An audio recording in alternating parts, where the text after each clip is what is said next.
ಎಣ್ಣೆ ಸ್ವಲ್ಪ ಹಾಕ್ಕೊಂಡಿದ್ದೀನಿ, ಜೊತೆಗೆ ಬಟರ್ನ ಆ್ಯಡ್ ಮಾಡ್ತಾಯಿದ್ದೀನಿ. ಸ್ವಲ್ಪ ಜೀರಿಗೆ, ಲವಂಗ, ಚಕ್ಕೆ, ಸ್ವಲ್ಪ ಸೋಂಪು ತೊಗೊಂಡಿದ್ದೀನಿ.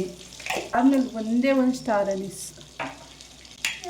ಕಟ್ ಮಾಡಿ ಇಟ್ಕೊಂಡಿರುವಂಥ ಆನಿಯನ್ನು ಮತ್ತು ಗ್ರೀನ್ ಚಿಲ್ಲಿ, ಗಾರ್ಲಿಕ್ಕು, ಅದಾದಮೇಲೆ ಕರಿಬೇವು, ಟೊಮೆಟೊ ಇಷ್ಟನ್ನು ಆ್ಯಡ್ ಮಾಡ್ಕೊಳ್ಳೋಣ.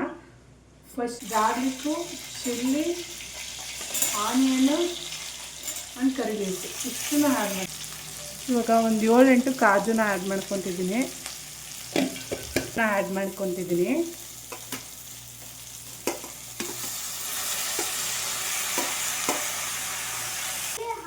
ವಾಟರ್ ಮೆಲನ್ ಸೀಡ್ನ ಆ್ಯಡ್ ಮಾಡ್ತಾಯಿದ್ದೀನಿ. ಲಾಸ್ಟಲ್ಲಿ ಆ್ಯಡ್ ಮಾಡ್ಕೊತಿದ್ದೀನಿ, ಸ್ವಲ್ಪ ಸಾಕು.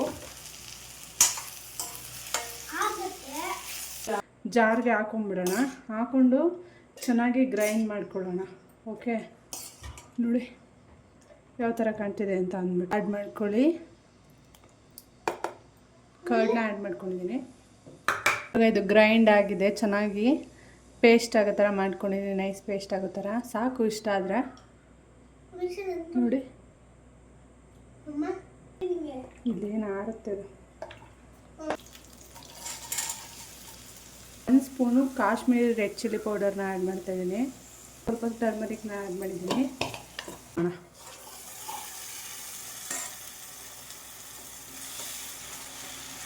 ಅದು ಆಮೇಲೆ ಇವಾಗ ಇದು ಚೆನ್ನಾಗಿ ಮಿಕ್ಸ್ ಮಾಡಿದ್ದೀನಿ. ಚೆನ್ನಾಗಿ ಫ್ರೈ ಆಗಿರೋದ್ರಿಂದ ಜಾಸ್ತಿ ಏನು ಬೇಯಿಸೋ ಅವಶ್ಯಕತೆ ಇಲ್ಲ. ಪನ್ನೀರನ್ನ ಸೇರಿಸ್ಬಿಡೋಣ.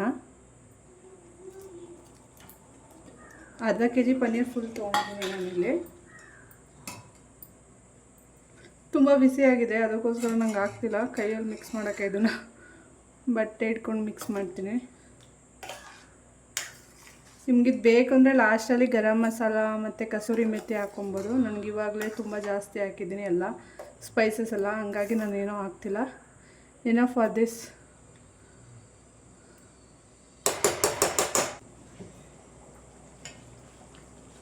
ನೋಡಿ, ಇದು ರೆಡಿಯಾಗಿದೆ. ಚೆನ್ನಾಗಿ ಬೆಂದಿದೆ. ಇವಾಗ ಇದು ಸಾಕು ಬೆಂದಿರೋದು. ಒಗ್ಗರಣೆ ಕೂಡ ಬೆಂದಿದೆ, ಹಂಗಾಗಿ ಇದೇನು ಜಾಸ್ತಿ ಬೇಯೋ ಅವಶ್ಯಕತೆ ಇಲ್ಲ. ನಿಮಗೆ ಬೇಕಿದ್ರೆ ಇದರಲ್ಲಿ ಮಟರ್ ಕೂಡ ಆ್ಯಡ್ ಮಾಡ್ಕೊಬೋದು. ಸೂಪರಾಗಿದೆ, ಸಕ್ಕತ್ತಾಗಿದೆ.